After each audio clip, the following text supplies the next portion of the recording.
Voilà, je vous montre un peu. Ça, c'est toutes les tas de fougères que j'ai récupérées, que je vais faire des fagots avec, des petits fagots, hein, de fougères. C'est local, c'est sur les terrains où on est là pour l'instant. Donc c'est de la fourniture locale. Je vais vous montrer ici, là, j'ai récupéré aussi de la ficelle. Donc ça me sert la ficelle des agriculteurs que j'ai retrouvée dans l'herbe partout, jetée un peu pêle-mêle. Et moi je vais l'utiliser pour faire les liens. Et voilà, donc et puis là, je vais vous montrer donc la hutte. Donc là, j'ai déjà commencé à mettre de la fougère, voilà, pour faire un toit de chaume. Et donc voilà, donc je vais vous montrer un peu comment je fais les liens, comment je... Là, je vais vous montrer un petit peu comment on fait ça. Voilà, voilà, coucou, coucou. Alors là, j'avais déjà un commencé. Donc, je fais un bouquet. Après, je le prends comme ça. Le ciseau. Je prends de la ficelle. Je le serre bien. Ça.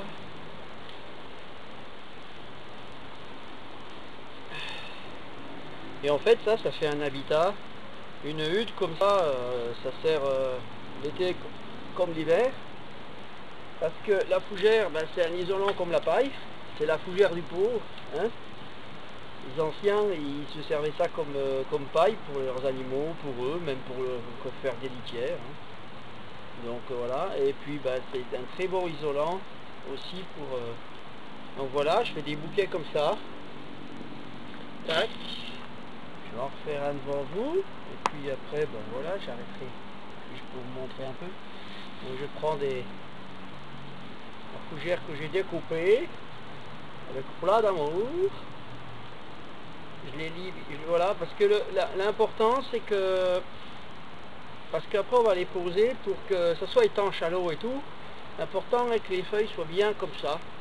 Hein, parce qu'on va mettre ça à l'envers en fait, et c'est les feuilles et tout ça qui vont faire l'étanchéité avec la pluie, avec... Alors par contre, ça laisse passer l'air, comme la paille, et ça retient la chaleur dedans, ou l'été, ça retient la fraîcheur. Voilà, ça fait un vase communicant entre l'air chaud et l'air froid. L'extérieur, selon ce qu'il fait à l'extérieur, et ça va faire un climat tempéré à l'intérieur, un peu comme dans des grottes. Voilà, ça fait un échange thermique, naturel. Voilà, sans forcément qu'il y ait de fenêtres. Donc, ni quoi. Et là, les fenêtres, dans nos maisons, à nous, les fenêtres, enfin dans les maisons, hein, pas à nous parce que je suis plus moi maintenant, mais dans les maisons, c'est les fenêtres, c'est des ouvertures, mais c'est aussi des prises d'air, c'est des prises de... Alors après maintenant, voilà, pour faire des maisons écologiques, on va dire, et on fait des fenêtres étanches, de plus en plus étanches. Et oui, donc c'est vachement écologique.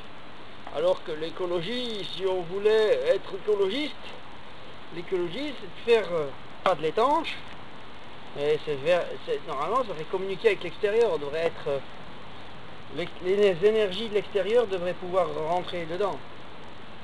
J'ai entendu sur France Info hier, il parlait justement de l'habitat, et voilà qu'on en arrivait maintenant à avoir, alors ils ont des spécialistes pour détecter toutes les pollutions qu'il peut y avoir à l'intérieur, parce que les maisons sont tellement étanches que toutes les pollutions restent, que ce soit la cigarette, les fumées de cheminée, les fumées...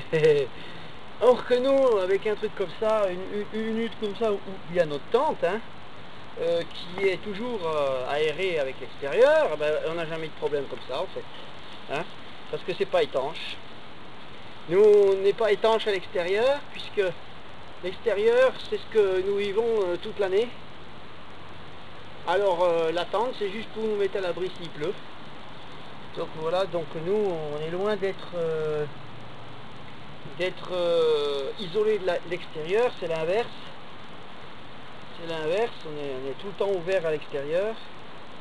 C'est d'ailleurs pour ça que les nomades, ils vivaient un peu comme ça, et tous les gens qui vivent un peu comme ça, sont très ouverts à l'extérieur, accueillent les gens avec beaucoup de cœur, amour et tout ça, parce que c'est des gens qui viennent de l'extérieur, et qu'on n'a pas peur de l'extérieur, du moment que l'extérieur, c'est la nature.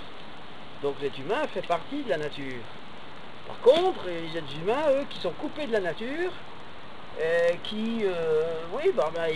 on peut dire qu'ils deviennent dangereux pour la nature, dangereux pour eux-mêmes, hein, parce que c'est l'histoire de l'autodestruction, hein, l'être humain qui s'autodétruit, c'est pas une aberration, c'est pas une bêtise, ça existe tous les jours. Les gens qui meurent, les gens parce qu'ils sont pris pour des esclaves, ils sont pris pour des machines, et puis ils ont travaillé et tout, et puis voilà quoi. Donc coupé de l'extérieur. Alors nous on n'est pas coupé de l'extérieur, on est avec l'extérieur, avec vous. Et puis bon, on s'amuse en même temps à montrer ce qu'on sait faire, parce que ben voilà, le savoir-faire de ce genre de choses, il est en train de se perdre. Il est perdu d'ailleurs même. Bon, à part les peuples anciens, et encore les peuples anciens maintenant, ils jalousent les peuples modernes parce que oh, les belles maisons qu'ils ont, oh les belles piscines, bah oui, on fait la même chose quoi. Donc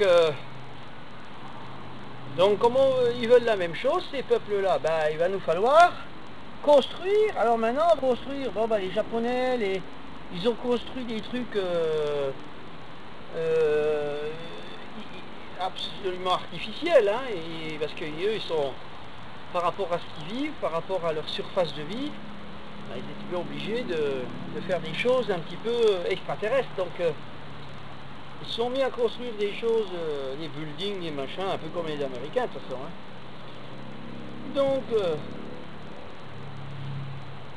ils se sont mis à construire des trucs absolument aberrants, et puis voilà, donc tous ces peuples-là ne savent plus. Ils sont complètement coupés de l'extérieur, ils sont complètement coupés du contexte. Alors, il y en a très peu qui savent faire ça, hein. Bon alors oui, alors ce que je voulais dire par rapport aux Japonais, ils sont en train, eux, de nous inventer, même si vous ne le savez pas, mais ils sont en train d'inventer des planètes artificielles, hein. Il va falloir, hein, parce que 6 planètes il nous faut, hein. 6 planètes comme la Terre, hein, si tout le monde veut vivre comme les Européens et comme les Américains. Donc les 6 planètes. Alors ils parlent de récession, j'entends qu'on parle de récession. La récession c'est quoi? La décroissance qu'on veut pas. La décroissance raisonnable de vouloir décroître, parce qu'on a été trop loin, parce qu'on est intelligent et qu'on sait reconnaître nos torts.